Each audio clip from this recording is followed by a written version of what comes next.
The movie begins with a guy named Calm Moldrich, who, in the middle of his office cleaning shift, gets a call from an unknown person, who blackmails him into coming to a specified location within 15 minutes. Otherwise, he will post Calm's personal screenshots to his friends and family. Feeling helpless, Calm rushes to the specified location but stumbles upon an accident scene where the driver is lying on the ground. Panic-stricken, Calm calls 911 to report the situation. Moments later, the driver who pretended to be dead suddenly wakes up and kicks him in the head from behind before abducting him.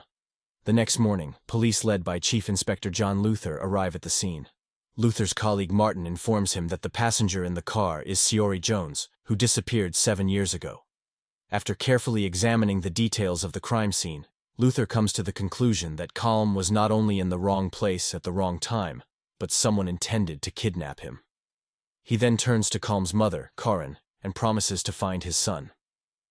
Among the bystanders is a man named David Robbie, who is concerned about Luther's involvement in this case. It turns out that he is the culprit of the kidnapping. Knowing that Luther will be a huge obstacle to his plan, David digs up dirt on various illegal actions committed by Luther as a police officer, aimed at removing him from the investigation of this case. Several days later, Luther is put on trial on a variety of charges, including intimidation of suspects, tampering with evidence, and bribery. As a consequence of these illegal actions, he is imprisoned in the maximum security prison of Haxmore. This news excited David, as now he can start his work. Plans without any intervention. David turns out to be a wealthy merchant and serial killer who blackmails people for their dark secret. In prison, the prisoners hate Luther because some of them are imprisoned because of him, so they often make alliances and beat him up. A few years later, Karin receives a call in which she hears her son crying. She tries to talk to him, but before she does, she is given a place to meet him. Karin goes to the place where there is an empty house. Upon entering, she calls out for her son and soon stumbles upon a horrifying scene. Lifeless bodies hanging from the ceiling, including Kalam. Soon the parents of the other victims arrive. It looks like everything was planned in advance.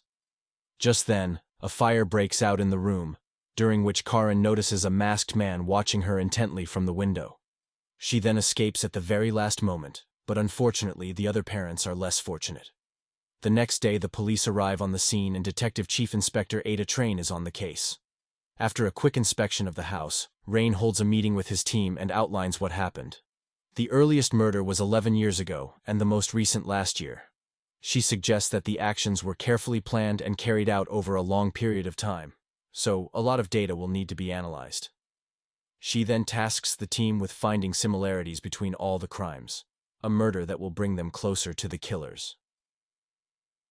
Meanwhile, in prison, Luther receives an envelope labeled 65.8. He realizes it's a radio frequency and tunes in to hear a recording. On the tape, he hears Kalam's anguished voice before his death. The recording also features David's voice, who admits that he is the one who put him in prison and urges Luther to stop him if he can. Karin then visits Luther in prison and berates him for not finding his son's killer. Luther tries to talk to her, but she is not willing to listen. After a brief conversation, Karin leaves, and when she gets in the car, we learn that it was David who brought her here. He pretends to comfort her in every way possible.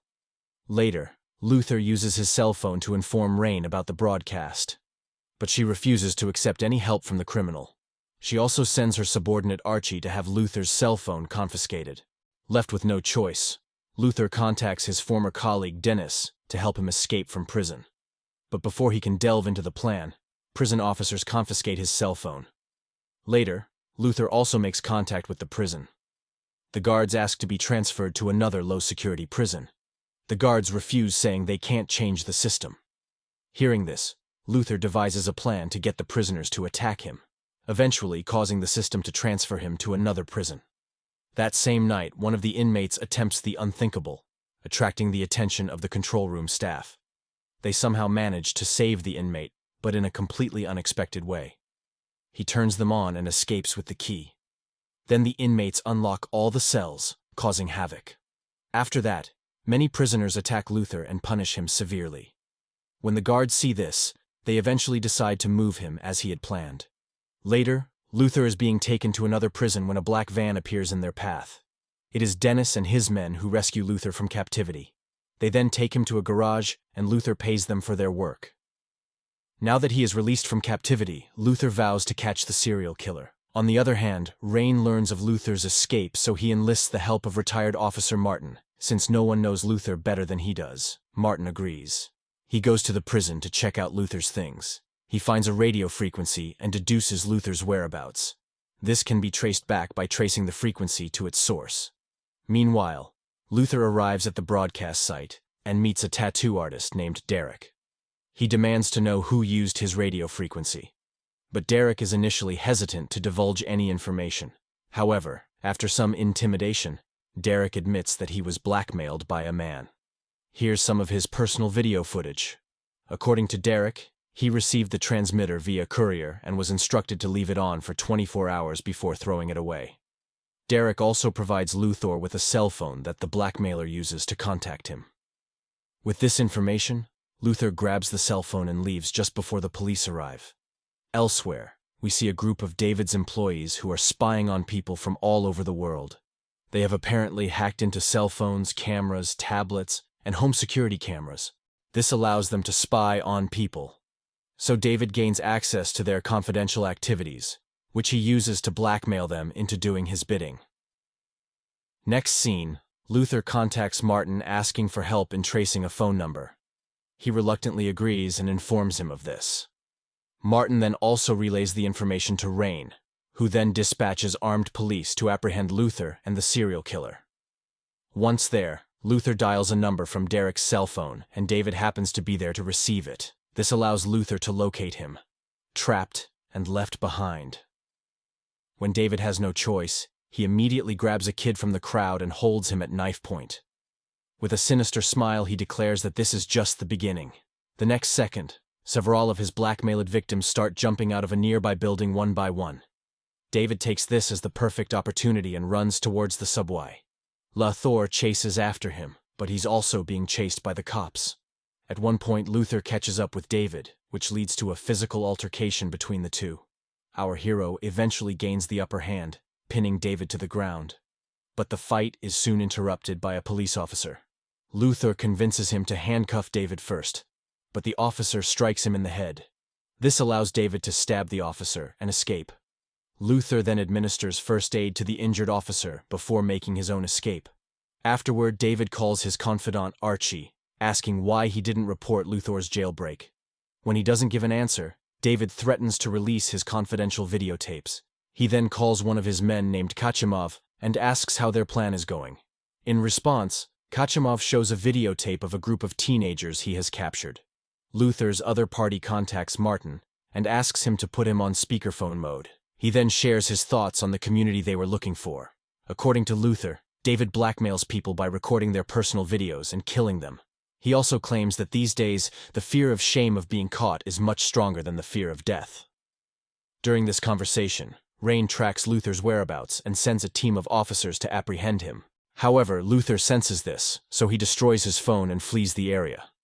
That same night, Rain calls his daughter Anna to tell her to go to bed on time, because he won't be home because he's busy at work. Since the girl is alone, it becomes easy for David to break into the house and kidnap her. At the same time, Luther is targeting Karen to gather more information about the killer. He believes that the killer knew some secret about Coloma, and that's why he went to him. Assuming that Karen might know the killer, Luther asks if anyone has come into her life since Colom's death. In response, she tells him about Tommy, who she met at cheerleading. Here it turns out that Tommy is none other than David in disguise. At the police department, Martin notices that a man in his 40s has contacted at least 5 families in recent years. The names are different, but the descriptions share similarities. While checking their database, Rain recognizes David's name. But before she can give this information to her team, David contacts her, telling her about Anna, then he offers a deal. He will release the little girl if she brings Luther to him. Rain then contacts Luther to arrange a meeting. The meeting is at a restaurant. When they meet, she deftly subdues him and prepares to take him away. But Luther isn't about to give up so easily. He convinces her to work together, mentioning that right now there are several kids like Anya in prison. and if they don't act, they'll be killed. The two of them then gather information on David and find information on his ex-wife Georgetti. Apparently, she cheated on him with some other guy, and as punishment, he burned her face off. Now she's confined to a wheelchair and can't move properly. Rain and Luthor visit Georgette at her house and ask for her help in catching David. At first, she is hesitant, fearing the consequences of revealing the information. However, after learning of Rain's daughter's predicament, she reveals that David owns real estate overseas in Norway. With this newfound lead, Luthor and Rain decide to travel to Norway to rescue the prisoners. Before leaving, however, Luthor calls Martin to ask one last favor. Later, Archie learns of Rain's departure and relays the information to David. Upon hearing this, David realizes Georgetti's betrayal and blackmails Archie into executing her. Archie has no choice but to sneak into Georgetti's house, but just before administering the lethal drug to her, he is intercepted by Martin and other police officers. It's the same favor Luthor asked for earlier, because he knew David would try to hurt her. Archie, who's not ready to surrender to the police, does the unthinkable. In the next scene, Luthor and Rain finally make it to David's mansion in Norway, which is covered in snow. Upon entering, they come across a row of mannequins and a girl hanging from the ceiling. Believing it to be Anya, Rain bursts into tears and screams to be left alone. Fulfilling her request, Luthor leaves the room and heads for the secret bunker. Soon after, Rain realizes that the suspended body is not Anya's, but before she can get back to Luthor, she is attacked by Kachimov. Back in the basement, David attacks Luthor and chains him up. A short time later, he launches a live broadcast called The Red Bunker, where he subjects his kidnapped victims to mortal torture. This live broadcast is watched by his subscribers who enjoy the gruesome scenes. David announces that he has a surprise opening act for his followers, introducing Luthor as a special guest.